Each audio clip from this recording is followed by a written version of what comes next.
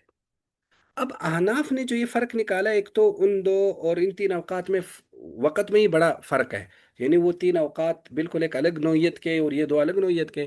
دوسرا، احادیث میں بھی ان تینوں کو الگ ذکر کیا گیا ہے، اور ان دو کو الگ ذکر کیا گیا ہے، اس لیے بھی احناف جو ہے نا یہ فرق کرتے ہیں۔ اب اس کے بعد یہ جو دوسرا گروپ ہے، تو اس دوسرے گروپ میں امام شافی رحمہ اللہ یہ فرماتے ہیں کہ اس میں جو دوسرا گروپ ہے، یعنی فجر کے بعد اور عصر کے بعد، وہ کہتے ہیں کہ وہ نوافل پڑھ سکتے ہیں جس کا کوئی نہ کوئی سبب ہے، یعنی وہ نوافل ذات السبب پڑھ سکتے ہیں، جیسے تحیت المسجد ہو گیا، تحیت الوضو ہو گیا، اسی طرح طواف کے 2 رکعت ہو گئے وہ پڑھ سکتے ہیں۔ اسی طرح امام شافی فرماتے ہیں کہ مکہ میں بھی نوافل پڑھ سکتے ہیں، تو وہ اس میں کافی جو ہے نا وہ گویا کہ یعنی اس میں توسع اختیار کرتے ہیں۔ اور وہ یہ بھی کہتے ہیں کہ اگر کبھی کبھار آدمی محض 2 رکعت نفل پڑھے تو وہ بھی پڑھ سکتے ہیں، اور اس کی ایک وجہ اگلے باب میں حدیث ہے وہ آ رہی ہے۔ لیکن احناف کے نزدیک نوافل کسی قسم کے نہیں پڑھ سکتے، صرف فائتہ نمازیں پڑھ سکتے ہیں، باقی کوئی بھی نفل نہیں پڑھ سکتے۔ ہاں، ان ٹائم میں نماز جنازہ ہو سکتا ہے، اسی طرح اس ٹائم میں سجدہ تلاوت ہو سکتا ہے، اسی طرح اس ٹائم میں جو قضا نمازیں ہیں وہ پڑھ سکتے ہیں، نوافل نہیں پڑھ سکتے۔ یہ احناف اس کی یہ تشریح کرتے ہیں۔ یہ سمجھ میں آ گیا یا نہیں آیا؟ السلام علیکم سر۔ وعلیکم السلام جی۔ سر جب ہم مدینہ میں جاتے ہیں تو وہاں پہ اکثر نماز فجر کے بعد ریاض الجنہ میں لے جایا جاتا ہے، یا پھر مسجد نبوی میں جاتے ہیں، وہاں پہ نفل پڑھتے ہیں، تو وہاں پہ تو وہ فوری طور پہ بھی اندھیرا اندھیرا ہوتا ہے، تو اس کے بعد وہ نفل پڑھ رہے ہوتے ہیں۔ تو پھر وہ شاید تحیت المسجد کی نیت سے پڑھ رہے ہوں گے، چونکہ ان کے یہاں تحیت المسجد جائز ہے، شاید وہ پھر ہوگا۔ ویسے بھی وہ کہتے ہیں کہ وہاں پہ جب ہم مسجد نبوی میں جاتے ہیں، جو آپ صلی اللہ علیہ وسلم کے روزے کا حصہ ہے، تو وہاں پہ نفل جتنے مرضی پڑھیں، صرف 2 نفل ہے، نہیں، زیادہ نفل۔ نوافل تو ظاہر ہے فجر کے بعد تو نہ پڑھے نا، یعنی نفل تو سر وہاں ثواب کا باعث ہے، لیکن اچھے وقت میں نا، یعنی جس وقت میں شریعت الاؤ کرتی ہے، اگر کسی وقت میں شریعت ہمیں الاؤ ہی نہ کرے تو پھر ہم کیوں وہاں نماز پڑھیں؟ وہ ٹائم مخصوص ہوتا ہے نا، پھر وہ ٹائم ختم ہو جاتا سمجھ ہے۔ بہرحال پڑھنے نہیں چاہیے، ہم احناف کے نزدیک نہ پڑھیں نا، احناف کے نزدیک چونکہ مکرو ہے تو ظاہر ہے مکرو وقت میں انسان کیوں نوافل پڑھے؟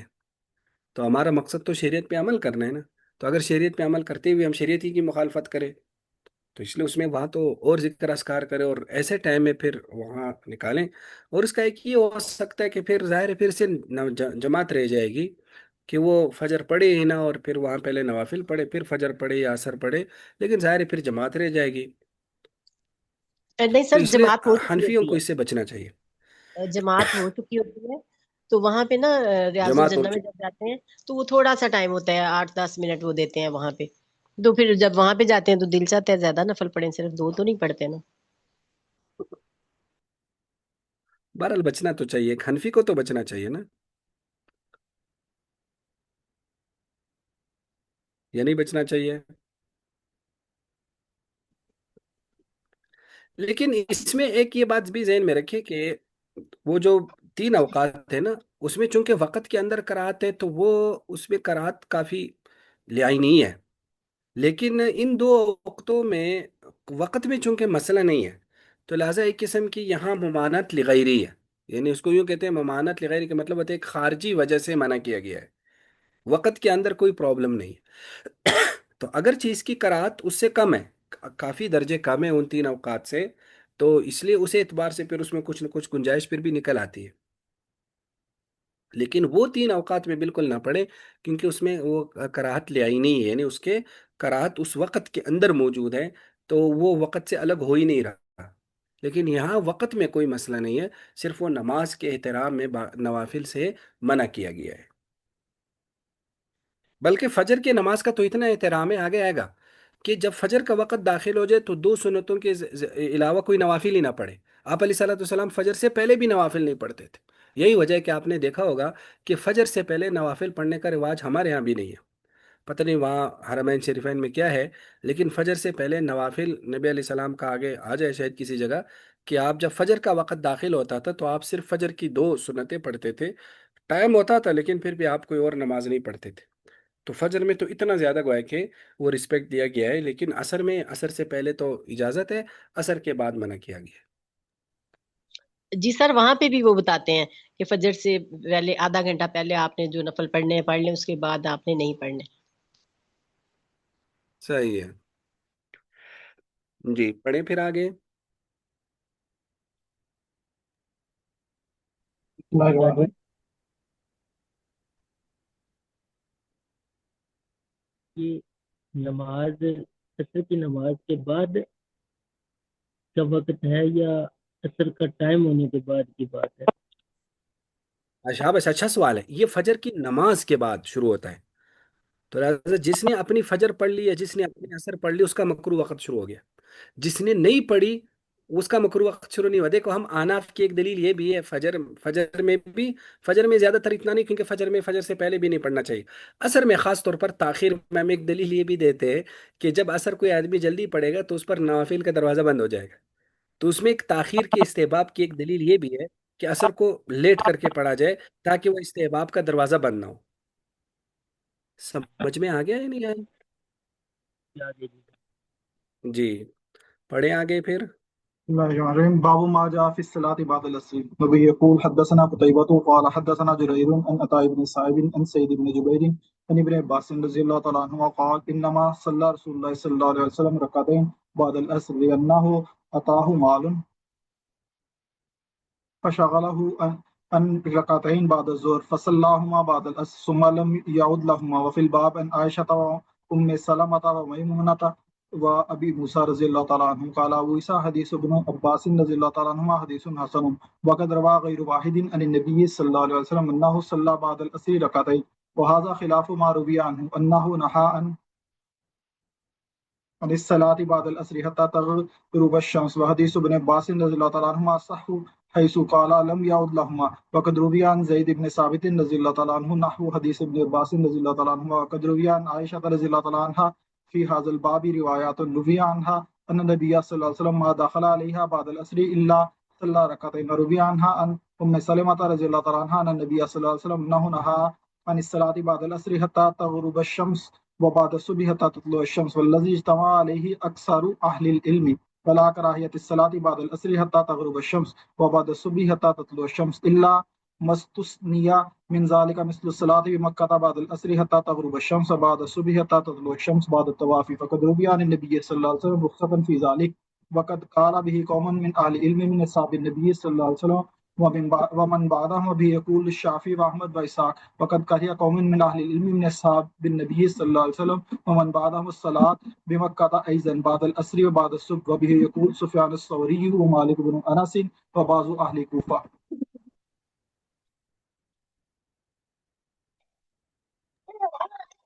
شاباش ماشاء اللہ۔ تو یہ باب ہے جی، باب ما جاء فی الصلاۃ بعد العصر، عصر کے بعد نماز پڑھنے کا باب۔ حضرت ابن عباس فرماتے ہیں کہ انما صلی رسول اللہ علیہ وسلم رکعتین، نبی علیہ الصلوۃ والسلام نے 2 رکعتیں پڑھی ہیں بعد العصر، عصر کے بعد۔ اس کی وجہ یہ تھی لأنہ اتاہ مال، کہ آپ کے پاس کچھ مال آیا تھا تقسیم کرنے کے لیے، تو فشغلوا عن الرکعتین، تو اس مال کی تقسیم نے آپ کو مصروف رکھا ان 2 رکعتوں سے جو زور کے بعد پڑھی جاتی ہے۔ وہ جو 2 رکعتیں زور کے بعد پڑھی جاتی ہے تو آپ مال کی تقسیم میں اتنا مشغول ہو گئے کہ وہ 2 رکعتیں آپ سے رہ گئیں، عصر کا وقت آ گیا۔ فصلاہما بعد العصر، تو پھر آپ نے عصر کے بعد اسے پڑھ لی تھی۔ ثم لم یعد لہما، پھر ان 2 کو آپ نے دوبارہ عصر کے بعد نہیں پڑھا۔ وفی الباب، اور اس باب میں حضرت عائشہ، ام سلمہ، حضرت میمونہ، حضرت ابی موسیٰ رضی اللہ عنہم سے روایات ہیں۔ اب امام ترمذی کہتے ہیں کہ حضرت ابن عباس کی حدیث حسن ہے، لیکن بہت سارے لوگ نبی علیہ السلام سے روایت کرتے ہیں کہ آپ نے عصر کے بعد 2 رکعتیں پڑھی ہیں، یعنی یہ روایت کافی لوگ روایت کر رہے ہیں۔ اب یہ حدیث خلاف ہے اس کے معروی عنہ جو آپ سے مروی ہے کہ انہو نہا، کہ آپ علیہ الصلوۃ والسلام نے منع کیا عصر کے بعد نماز پڑھنے سے، یعنی اب یہ حدیث اس کے کیا ہے، خلاف ہے، کہ بعد العصر کہ آپ نے عصر کے بعد منع کیا ہے تک کہ سورج غروب ہو جائے۔ اور حضرت ابن عباس کی حدیث زیادہ صحیح ہے کہ انہوں نے کہا لم یعود لہما، آپ نے دوبارہ نہیں پڑھی، ایک بار پڑھی تھی اس ضرورت کی وجہ سے۔ وقد رویہ، اور زید بن ثابت سے بھی حضرت ابن عباس جیسی حدیث مروی ہے۔ اب یہ تو ہو گیا کہ حضرت ابن عباس کی حدیث، لیکن حضرت عائشہ سے الگ حدیث ہے۔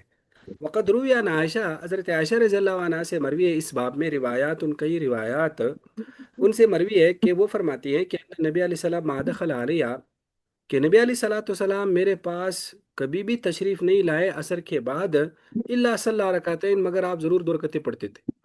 یعنی وہ اس کو عادت کے طور پر بیان کر رہی ہے کہ جب بھی نبی علیہ الصلوۃ والسلام میرے ہاں عصر کے بعد تشریف لاتے تو 2 رکعتیں پڑھتے تھے۔ اور ام سلمہ سے، وہ نبی علیہ السلام سے روایت کر رہی ہیں کہ نبی علیہ السلام نے منع کیا عصر کے بعد نماز سے یہاں تک کہ سورج غروب ہو جائے، یعنی حضرت ام سلمہ کی حدیث ہے، اور صبح کے بعد یہاں تک کہ سورج طلوع ہو جائے۔ اب امام ترمذی کہتے ہیں والذی اجتمع علیہ اکثر اہل العلم، وہ بات جس پر اکثر اہل علم مجتمع ہیں کہ نماز مکروہ ہے عصر کے بعد یہاں تک کہ سورج غروب ہو جائے، وبعد الصبح، اور صبح کے بعد یہاں تک کہ سورج طلوع ہو جائے، الا مستثنی من ذالک، مگر اس سے کچھ چیزوں کا استثناء ہے۔ وہ کیا ہے؟ الصلاۃ بمکہ، کہ مکہ میں نماز پڑھ سکتے ہیں عصر کے بعد یہاں تک کہ سورج غروب ہو جائے، اور صبح کے بعد بھی یہاں تک کہ سورج طلوع ہو جائے طواف کے بعد، کیونکہ نبی علیہ الصلوۃ والسلام سے اس بارے میں رخصت ہے۔ وقد قال بھی قوم، اور یہ، جی آواز آ رہی ہے؟ جی آ رہی سر۔ جی، وقد قال بھی قوم، اور یہ اہل علم کے قوم نے یہی بات کہی ہے نبی علیہ السلام کے صحابہ اور بعد والوں کا، یہی شافعی احمد اسحاق کا قول ہے۔ اور اہل علم کے قوم نے مکروہ سمجھا ہے نبی علیہ السلام کے صحابہ اور بعد والوں کا کہ صلاۃ مکہ میں بھی مکروہ ہے عصر کے بعد اور صبح کے بعد۔ یہی سفیان ثوری، مالک بن انس اور بعض اہل کوفہ کا کیا ہے؟ قول ہے۔ دیکھو یہ جو عصر کے بعد نبی علیہ الصلوۃ والسلام نے 2 نوافل پڑھے، یہ ایک معمہ ہے۔ معمہ دراصل یوں ہے کہ ایک طرف تو نبی علیہ الصلوۃ والسلام عصر اور مغرب کے بعد منع کرتے ہیں نماز سے، دوسری طرف صحابہ آپ کا عمل نقل کر رہے ہیں کہ آپ نے عصر کے بعد 2 رکعتیں پڑھی ہیں۔ اب یہ آپ نے جو 2 رکعتیں پڑھی ہے اس کی اصل کیا ہے؟ تو یہ چلتے چلتے حضرت عائشہ کے پاس معاملہ چلا گیا، حضرت عائشہ نے حضرت ام سلمہ سے پوچھا، تو حضرت ام سلمہ سے وہ تفصیلی روایت ہے جو حضرت ابن عباس کی روایت ہے کہ وہ آپ علیہ صلاۃ والسلام کی ایک دن میرے ہاں تشریف لائے، فرماتے ہیں آپ نے نماز پڑھنی شروع کر دی، ظاہر ہے عصر کے بعد آپ عصر مسجد میں پڑھ کے گھر تشریف لاتے تھے۔ تو کہتے ہیں میرے پاس کچھ خواتین بیٹھی ہوئی تھی، تو میں نے ایک باندی کو بھیجا کہ جا کر نبی علیہ السلام سے سلام کرو، اگر آپ نے اشارہ کیا تو پھر انتظار کریں، جب آپ فارغ ہو جائے تو پھر پوچھے کہ آپ آج کیوں عصر کے بعد نماز پڑھ رہے ہیں، آپ تو منع کرتے تھے۔ تو کہتے وہ جب باندھی گئی تو اس وقت آپ علیہ السلام نے ان کو یہ بتایا کہ میرے پاس کچھ مال آیا تھا تقسیم کرنے کے لیے، تو میری زور کی 2 رکعتیں رہتی تھی، میں نے وہ پڑھی۔ اب ان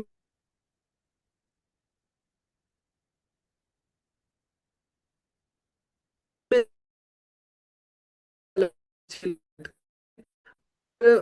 اس میں وہ کہتے ہیں کہ پھر دوبارہ آپ نے، ان کے بارے میں آتا ہے کہ وہ عصر کے بعد مسجدوں میں چکر لگاتے تھے اور در بھی لگاتے تھے کسی کو، اگر کوئی آدمی عصر کے بعد کیا کرتا تھا؟ پڑھتا تھا۔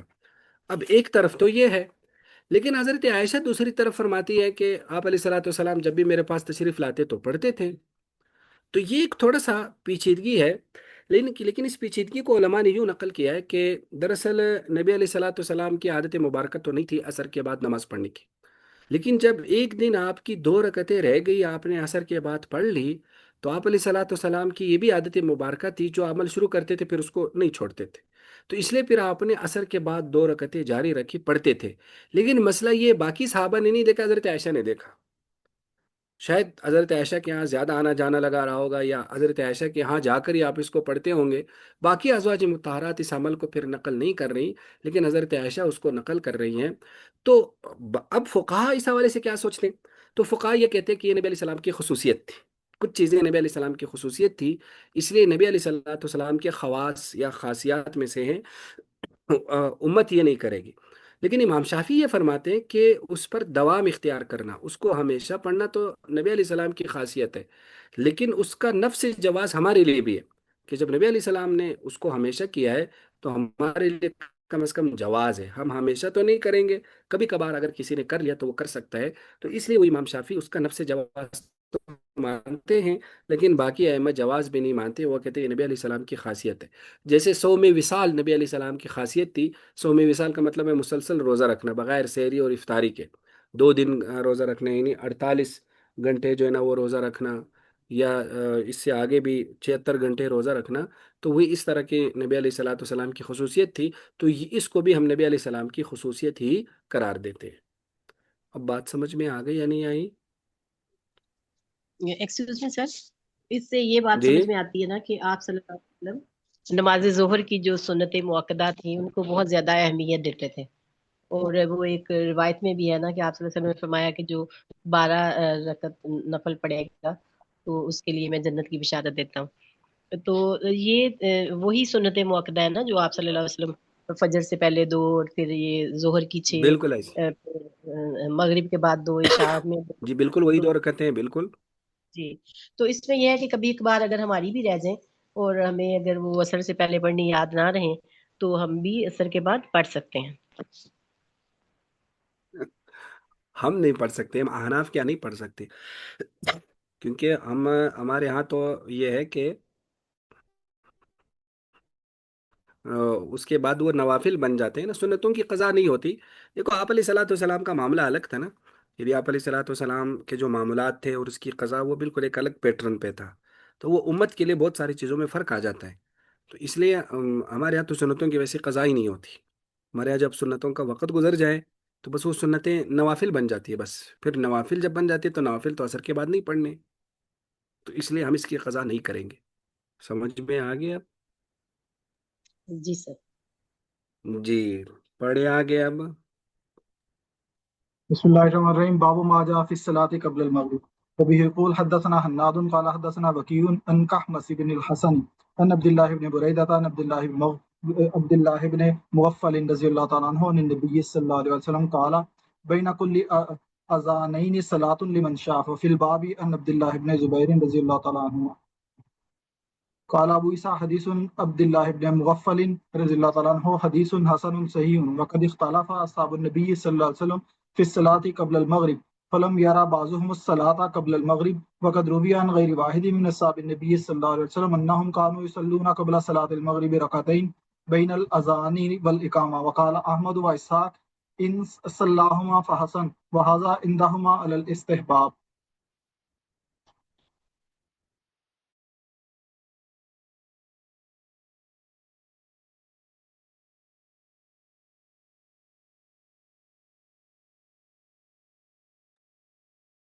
شابش جی، یہ باب ہے، باب ماجا فی صلاۃ قبل المغرب، یہ باب ہے کہ مغرب سے پہلے نماز پڑھنا۔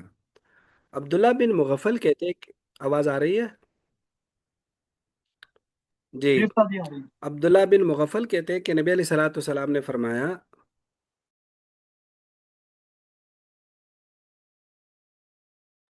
اب نہیں آ رہی۔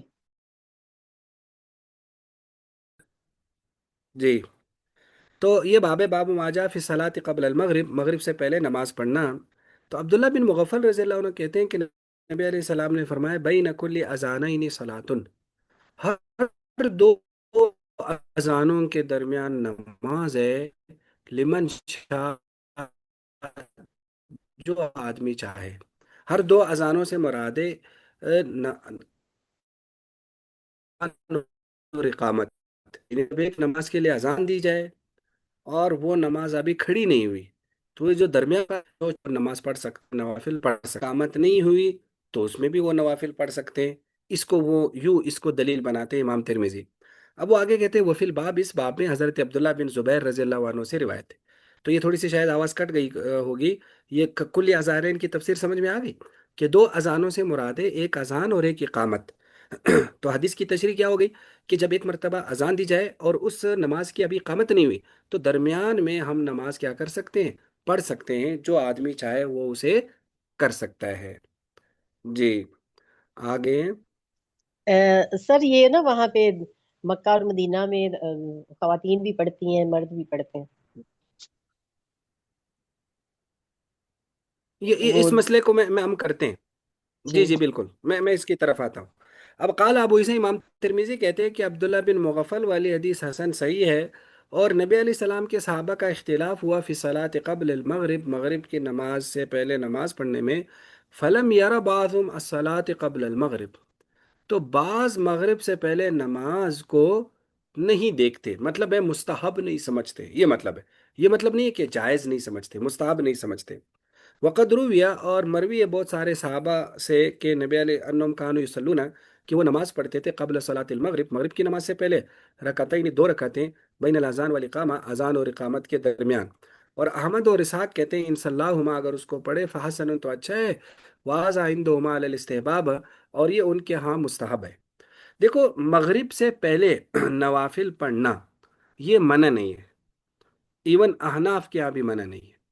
احناف کے یہاں بھی مغرب سے پہلے نوافل پڑھ سکتے ہیں، وہ کہ صرف جائز ہے. ٹھیک ہے. امام احمد بن حنبل کا انہوں نے آ، استحباب کا نقل کیا ہے، اور شوافی کی طرف بھی منقول ہے کہ ان کے ہاں بھی استحباب ہے. تو ہمارے ہاں مستحب نہیں ہے، صرف جائز ہے. ٹھیک ہے. بعض یہ پیش کرتے کہ شاید احناف کیا مکرو ہے، لیکن مکرو کی تعبیر ٹھیک نہیں ہے. احناف اس کو صرف مباح قرار دیتے ہیں، یعنی جیسے ابھی ٹائم ہے نا، نوافل پڑھ بھی سکتے ہیں، نہیں بھی پڑھ سکتے. تو کچھ ٹائم ایسے ہوتے ہیں جس میں نوافل پڑھنا زیادہ ثواب کا باعث ہے یا مستحب ہے، تو احناف اس کو مستحب نہیں سمجھتے. اب یہ بات کہ صحابہ تو پڑھتے تھے، تو واقعی نبی علیہ السلام کے زمانے میں صحابہ پڑھتے تھے، لیکن بات یہ ہے کہ اکابر صحابہ کا اس پر عمل نہیں تھا. یعنی اکابر صحابہ کا اس پر عمل نہیں تھا. ایون آتا ہے کہ خلفائے راشدین کا بھی اس پر زیادہ عمل نہیں تھا. تو جب اکابر صحابہ کا اس پر عمل نہیں تھا، تو اس لیے احناف اس کو نہیں، اس کو ٹھیک سمجھتے ہیں، اور وہ کہتے ہیں صرف جائز ہے. اب احناف اس کو صرف جائز کہتے ہیں، اس کو مستحب کیوں نہیں سمجھتے؟ اس کی وجہ مغرب کی نماز ہے، چونکہ مغرب کی نماز میں تاخیر کرنا مکروہ ہے. اب اگر مغرب سے پہلے نوافل پڑھیں گے تو عین ممکن ہے کہ مغرب کی نماز میں تاخیر ہو جائے، خاص طور پر بڑی مساجد میں جہاں لوگ زیادہ ہوتے ہیں. تو ظاہر ہے ہر آدمی کے نماز پڑھنے کی سپیڈ الگ ہوتی ہے. پھر اگر آپ ایک کا انتظار کر رہے تو دوسرا آئے گا وہ شروع کرے گا، تیسرا آئے گا وہ شروع کرے گا. تو سب کو اکٹھا کرنا نماز پر، اس سے اچھے خاصی کم از کم 10-15 منٹ کے آرام سے وہ ہو سکتی ہے تاخیر. تو یہ بلا ضرورت نوافل کے لیے فرض کو مؤخر کرنا، وہ فرض جس کو جلدی پڑھنا مستحب ہے، تو لہٰذا اس لیے ہمارے ہاں اس تعارض کی وجہ سے اس کا استحباب بھی نہیں. تو باقی یہ بات کہ اس میں جو آپ علیہ السلام فرمایا کہ ہر دو اذانوں کے درمیان نماز ہے، تو اس میں بھی تو لفظ آ گئے لمن شاء، نا، جو چاہے. اب سوال یہ کہ اس حدیث کا اصل کیا بتانا چاہتے ہیں اس حدیث میں؟ اس حدیث میں دراصل اس کی ایک عمومی سی تشریح ہے کہ آپ علیہ السلام یہ بتانا چاہتے ہیں کہ دیکھو جو اذان ہوتی ہے نا، اذان دراصل سب لوگوں کو دعوت دینی ہوتی ہے کہ فرض نماز کے لیے آ جاؤ. جو جو وقتی نماز ہے، جیسے زور کی اذان ہے، تو یہ زور کی فرض کے لیے لوگوں کو بلا رہا ہے. اب کسی آدمی کے ذہن میں آ سکتا ہے کہ مؤذن تو مجھے بلا رہا ہے زور کی نماز کے لیے، اور میں نوافل میں لگا ہوا ہوں، میں اور نماز میں لگا ہوا ہوں. تو آپ علیہ السلام نے فرما دیا کہ دیکھو جب تک اس کی اقامت نہیں ہوئی تو آپ اس درمیان میں اور نماز پڑھ سکتے ہیں، اس میں وہ اس اذان کے داعی کے خلاف نہیں ہے. تو لہٰذا وہ اس پس منظر کے ساتھ ہے. تو اس پس منظر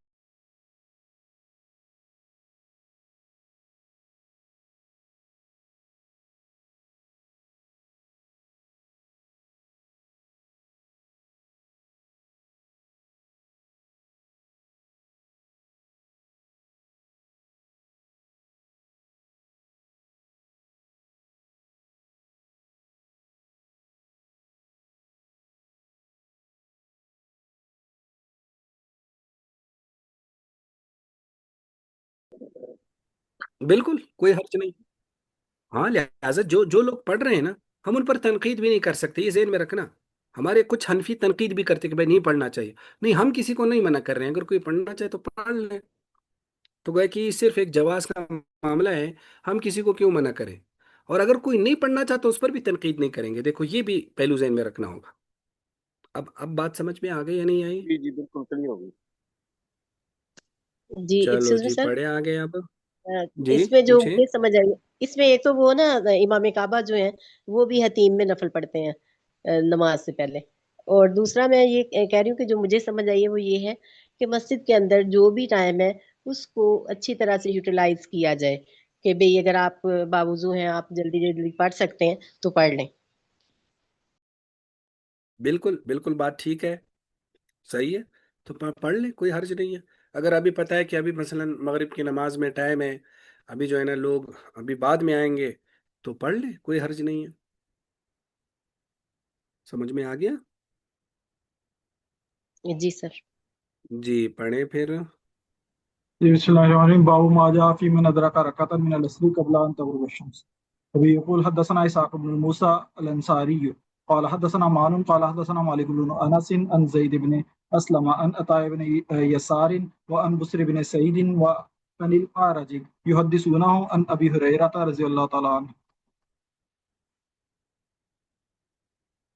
عن النبي صلى الله عليه وسلم قال من أدرك من الصبح ركعة قبل أن تطلع الشمس فقد أدرك الصبح ومن أدرك من العصر ركعة قبل أن تغرب الشمس فقد أدرك العصر. وفي الباب عن عائشة رضي الله تعالى عنها قال أبو عيسى حديث أبي هريرة حديث حسن. تو یہ ڈسکنیکٹ ہو گیا تھا، جی عبارت ہو گئی۔ ڈسکنیکٹ ہو گیا تھا جی، یہاں سے بس پڑھتا ہوں۔ قال ابو عیسیٰ حدیث ابی ہریرہ حدیث جی حسن صحیح وبه يقول اصحابنا والشافعي وأحمد وإسحاق معنى هذا الحديث عندهم لصاحب العذر مثل الرجل ينام عن الصلاة أو ينساها فيستيقظ ويذكر عند طلوع الشمس وعند غروبها. جی ہو گئی جی۔ شاباش ماشاء اللہ۔ تو دیکھیں، دیکھو یہ باب ہے، باب ماجا، یہ باب اس بارے میں فی من ادرک رکعتن، جس نے ایک رکعت پائی اثر کی قبل ان تغرب الشمس، سورج غروب ہونے سے پہلے پہلے۔ تو ان تمام سے وہ روایت کرتے ہیں ابی ہریرہ، حضرت ابو ہریرہ رضی اللہ تعالیٰ عنہ سے۔ جی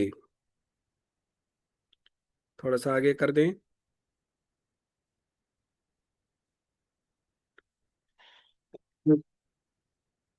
کہ نبی علیہ السلام نے فرمایا من ادرک من الصبح رکعتن، کہ جس نے فجر کی ایک رکعت پائی قبل ان تطلع الشمس، سورج طلوع ہونے سے پہلے پہلے، فقد ادرک الصبح، تو اس نے فجر کو پا لیا۔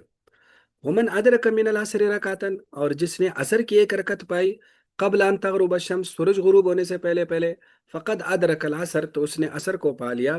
وہ فی الباب عن عائشہ، اور اس باب میں حضرت عائشہ رضی اللہ تعالیٰ عنہ سے بھی حدیث ہے۔ جی آگے۔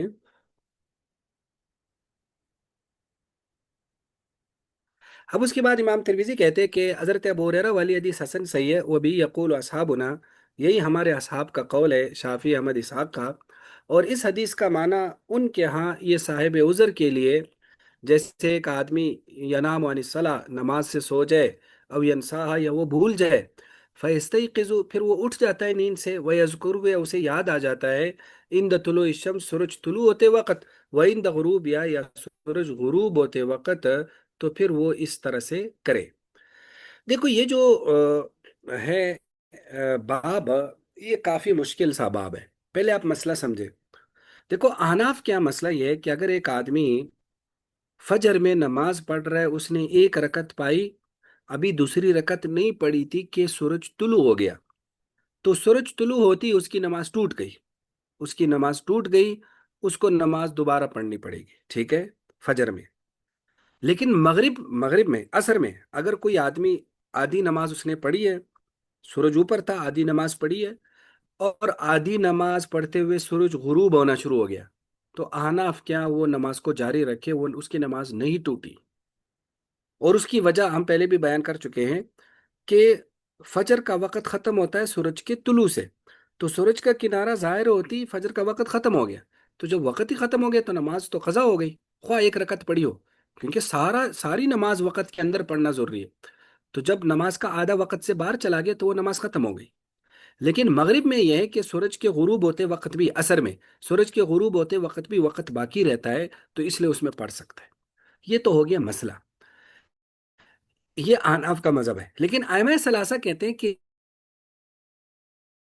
ہاں اگر فجر میں سورج طلوع ہونا شروع ہو گیا، اب وہ پورا طلوع نہیں ہوا، تو اپنی فجر مکمل کرے۔ جس طرح عصر میں ہم یہ کہتے ہیں کہ آدھی نماز اس نے پڑھی ہے، سورج غروب ہونا شروع ہو گیا، تو جب تک